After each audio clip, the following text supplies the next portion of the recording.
Hello guys, in this video I'm going to talk about the bubble sort algorithm. Bubble sort is a simple algorithm that works by comparing adjacent elements and swapping them if they are out of order. In the example presented here, we start by comparing 10 and 7, and because 10 is greater than 7, we swap the two elements.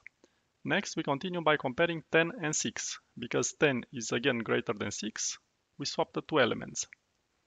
Then we compare 10 and 14. Since 10 is not greater than 14, we don't swap the elements and continue by comparing 14 and 11. And again we swap the elements. We do this until we reach the end of the array, at which point the largest element, 14, is in its final sorted position. This is where the name of the algorithm comes from. After every pass through the array, the largest or smallest element, depending on sorting order, bubbles to the end of the array. Then we continue with the second pass through the array. We compare 7 and 6, and because 7 is greater than 6, we swap the two elements. And we do this until the largest element is at the end of the array. And in our case, 11 reached the end of the array and is in its final sorted position. Then we continue with the third pass.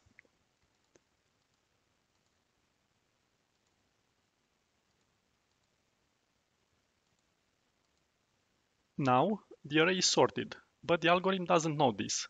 The bubble sort algorithm requires one full pass without any swaps to determine that it's fully sorted. And we are done. Let's see another example. We regenerate the array and we start comparing. And as we can see, the largest element bubbles quickly to the end of the array. Then we proceed with the second pass.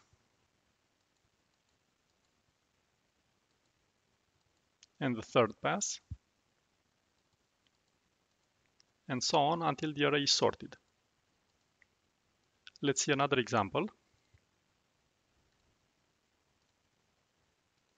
So we can see that 14 will bubble to the end of the array, and then 12, and then 10, and so on until the array is sorted. Although the algorithm is simple, it's too slow and impractical for most problems, having a worst case and average complexity of big O of n squared, where n is the number of elements in the array. The only significant advantage that bubble sort has over other algorithms, even quicksort, but not insertion sort, is that the ability to detect that the list is sorted efficiently is built into the algorithm. When the list is already sorted, which is the best case scenario, the complexity of bubble sort is only big O of n. Now that we've seen how the algorithm works, let's switch to Visual Studio and implement it in C#. Once Visual Studio starts, create a new project. Pick console application with .NET Core as a template. Click Next. Enter a name for the project, which will be bubble sort. Click Create. We remove this console write line. And the first thing we need to do is create a function which is called bubble sort that takes an array of integers as a parameter. This will be the array that will be sorted by the method. In the function, we need to get the length of the array and store it in a variable. This variable is called CNT.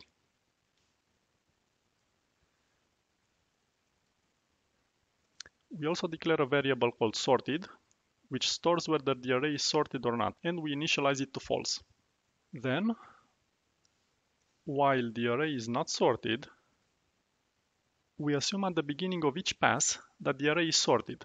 So we set sorted equals true.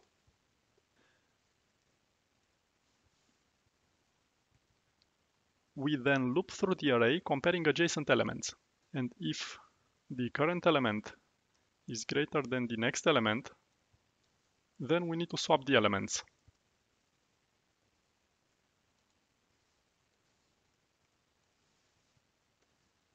Okay, and if we need to do a swap, it means the array is not sorted, so we need to set sorted equals to false. After the for loop ends, the largest element is in its final sorted position and we don't want to compare against it in the next pass. So we subtract 1 from the CNT variable. And that's it. To test the function, in the main method, we need to declare an array and initialize it with some values. Then we need to call the bubble sort method, passing the array as a parameter. And finally, we need to display the array. So we go from 0 to a.length, and we say console.write, and we pass in the current element in the array.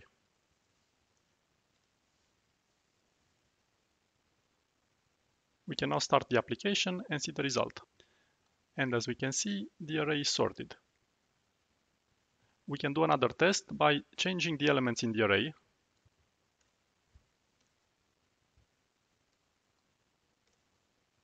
Restarting the application, and we can see that the array is sorted.